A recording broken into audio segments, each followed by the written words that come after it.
Read it. Welcome, guys. This is the Matt News Report. I'm Greg Matthews. Today with me is my good friend Konstantin Bizot. We're in Orlando, Florida. Konstantin is currently at University of Denver in a master's program, and he's visiting me for the weekend. We got a big weekend ahead. We got UFC 205 tomorrow. We're going to be talking about that a little later on, but right now we'd like to talk about the election. What happened? Someone please tell me why Donald Trump won this election. What do you think, bud? I think for the reasons that we see today, you drive by, you see all these election signs in front yards, and you see all kinds of different shirts and displays of Donald Trump's support, and you wonder why. But man, that's one thing that my mom said. She said, I was like, there's no way that Hillary's going to lose. Trump's going to get crushed. There's just no way it's going to happen. My mom's like, but everywhere you drive around, all over the city, she's like, all I see is Trump signs. On the corner up here, me and Danielle were just the other day, we're driving by, and I got my windows down, and people were yelling, Trump, Trump, Trump, Trump, Trump. And I'm like, Hillary, Hillary, Hillary, no, no, no. And they're like, no, Trump. And I'm like, I've seen one Hillary sign, and it was the Landgreaves, my neighbors across the street and down a little bit. They had a Hillary sign out. And, everywhere else in this neighborhood, in this whole area, all my friends, majority of my friends, I have a few Hillary fans that I'm friends with. The majority of people are Trump, Trump, Trump, Trump. And it's crazy to see him actually get into office. I hope that everything goes good. But, just in that moment when he won, it was just so, it was surreal. It was like, wow, is this really happening? Did Donald Trump really just become the president of the United States? And I don't even know yet. We got 2 more months until he's inaugurated, January 20th, 2017. But I mean, it's crazy. It's going to be nuts to see him up there talking about, important issues, speaking on behalf of the United States to the world. I mean, what do you think?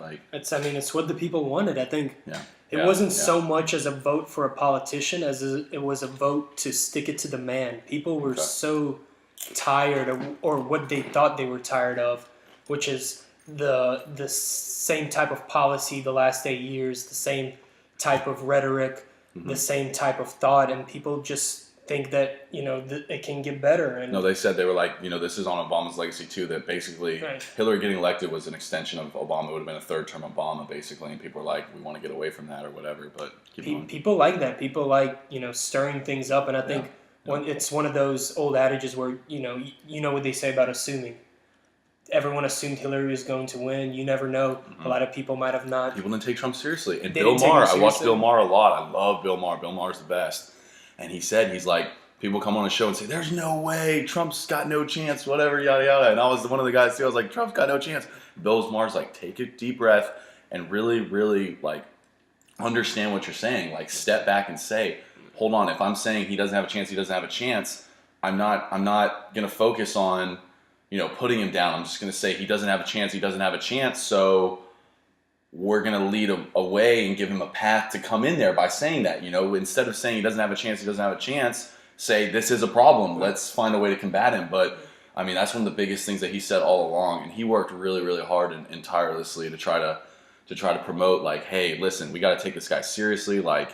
No one, I mean, even the primaries, no one's taking him seriously. No one took him seriously. And then, it's crazy to see that he's president. I hope he does good. I wish him the best, but I mean, it's crazy. I think that a lot of we don't want someone from the establishment. We want an outsider or whatever. And he's not even a true outsider. If you're a billionaire and you have a huge corporation, Trump International, in this country, you are part of the lobbyists. You are part of the special interest. I mean, he was a huge supporter of the Clinton administration from 1992 to 2000. Huge supporter. Right. And I mean, when you get people saying, oh, he's an outsider, oh, he's this and that, he has no influence in Washington, they don't know what they're talking about. Right. They just know that he hasn't held public office. Right. And that's one of the biggest things that I see when we're talking about Hillary versus Trump is that they're all like, oh, Hillary, the emails and Benghazi and whatever. And I'm like, she's the one that's been in the position to make those kinds of mistakes. If Trump had been in the positions that she was in, say first man if his wife was president, first man for 8 years, United States Senator for 8 years, Secretary of State for 4 years, of course everyone's going to have mistakes. And the fact that she was good enough to be in those positions to make those mistakes should not have been something to hold her back from that. I mean, the emails, with social media nowadays, the emails got blown out of proportion. Benghazi, her name's been cleared. I mean, those things shouldn't have mattered. Another thing that I saw a lot of is people talking about, the gender thing. And I don't think that played as huge of a factor. I mean, we really didn't talk about it all that much. It's just assumed we know she could be the first woman. She's the first woman nominee of a major party, first woman that could potentially become president. But really, when you think about it, they're like the small things that she did were blown so much more out of proportion compared to the things that, like the tape that came out on him. Right. That was kind of like, no big deal, locker room talk, pushed under the rug and whatever. And a lot of people had a problem with that, but really the core constituency of his support didn't have a problem with it or said, well, it's not as bad as Hillary, and so that kind of played into the gender role of this election as well. I think that's what's also tricky is when you start thinking like that, when you start thinking, oh, she has it in the bag, you not only do Hillary supporters not show up at the polls, but you also rally the Trump supporters to really, really make sure that they get out and vote and make sure that their candidate is elected into office. Mm-hmm. Another thing you see a lot is with the media, and not only that, but with these late night talk show hosts and with these programs such as Chelsea on Netflix. Mm-hmm. All of these are based out in California, mm-hmm. a more liberal state. You see them really mocking Trump mm-hmm. and really nitpicking at all the little things that are wrong with him. Not saying that they're right, but those little things are what irks people the wrong way. Mm-hmm. Yeah, and so Trump supporters see that and they see that as not it's only motivation. Right, it's motivation. Yeah. It's also a way of, if you keep, nitpicking at these little things, what makes you any better than someone that doesn't? Yeah.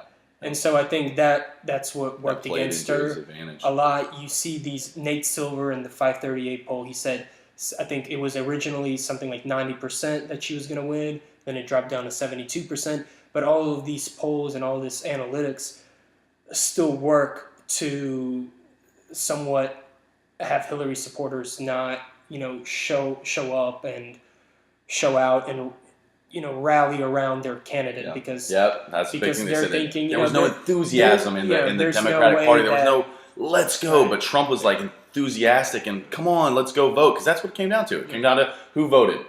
Who went to the polls and who voted, and she didn't have the turnout that Barack Obama did. I mean, if you look at some of the counties and some of the states, she lost in Michigan where she thought she had it in the bag, and they said she's like, Trump had less votes than Mitt Romney in that state, but Hillary was well below Barack Obama's standards. She just didn't get the support and didn't get the people to come out, and that's what happens. That's how you lose an election. So I was dead wrong. I said landslide Hillary.